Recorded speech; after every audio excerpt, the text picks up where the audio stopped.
আমরা আর প্রতারিত হব না, আমরা আমাদের বিপ্লবকে সার্থক করতে পারবো। সেই সঠিক পথ, সেই সঠিক আদর্শ এবং সেই সঠিক নেতা আমরা পেয়ে গিয়েছি। আজকে যে বিশ্ব ব্যবস্থা, এই বিশ্ব ব্যবস্থা আমাদের জীবন, সম্পদ, ইজ্জতের নিরাপত্তা কি দিতে পারবে?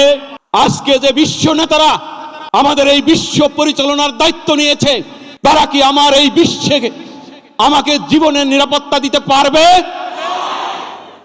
আমরা সোশ্যাল মিডিয়ার মাধ্যমে, পত্র পত্রিকার মাধ্যমে আমরা জেনে গিয়েছি, এই বিশ্ব নেতাদের চরিত্র সম্পর্কে আমরা জেনে গিয়েছি, তা কি তাদের উদ্দেশ্য সম্পর্কে আমরা অবগত হয়ে গিয়েছি। সুতরাং আমরা জানি আমাদের এই বিশ্বে আমরা নিরাপদ নই। আমরা জানি আমাদের এই বিশ্বে আমাদের অধিকার কেউ দিবে না। কিন্তু আমাদের জন্য একটি মহা সুসংবাদ রয়েছে। আল্লাহর পক্ষ থেকে আমাদের মুক্তির জন্য, আমাদের অধিকার প্রতিষ্ঠার জন্য, আমাদের শান্তির জন্য, আমাদের নিরাপত্তার জন্য একটি আদর্শ মহান রব্বুল আলামিন আমাদেরকে দান করেছেন।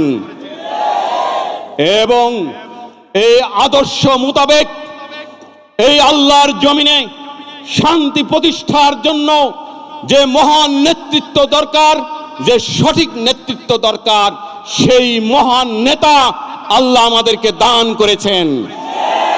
সুতরাং আমি যুব সমাজকে, ছাত্র সমাজকে আজকের এই ছাত্র ফোরামের মিটিং থেকে আহ্বান করব, তোমরা আর বিভ্রান্ত হবে না, তোমরা আর পথভ্রষ্ট হবে না, তোমরা আর এদিক ওদিক ঘোরাফেরা করবে না।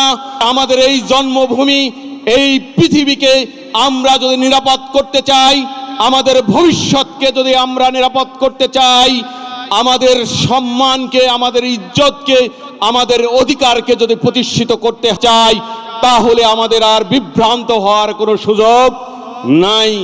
আমরা এই ছাত্র ফোরামের মাধ্যমে আমাদের মাননীয় ইমামের নেতৃত্বে ইনশাআল্লাহ এই পৃথিবীতে শান্তি প্রতিষ্ঠার পথ পেয়ে গিয়েছি। ইনশাআল্লাহ আমরা সেই সংগ্রামে, সেই বিপ্লবে আমরা অংশগ্রহণ করব ইনশাআল্লাহ, নাকি আমাদের বিপ্লব ব্যর্থ হবে না ইনশাআল্লাহ।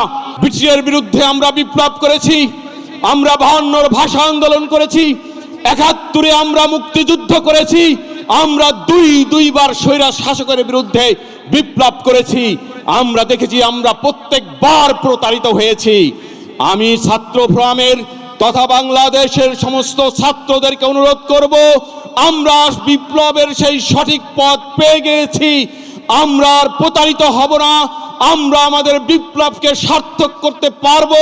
সেই সঠিক পথ, সেই সঠিক আদর্শ এবং সেই সঠিক নেতা আমরা পেয়ে গিয়েছি। সুতরাং আসো আমরা আবার বিপ্লব করি, আমাদের এই পৃথিবীকে আমরা শান্তিময় পৃথিবীতে প্রতিষ্ঠিত করি। এই আহ্বান রেখেই আমি আমার কথা এখানে শেষ করছি। আল্লাহ হাফেজ, সালাম আলাইকুম।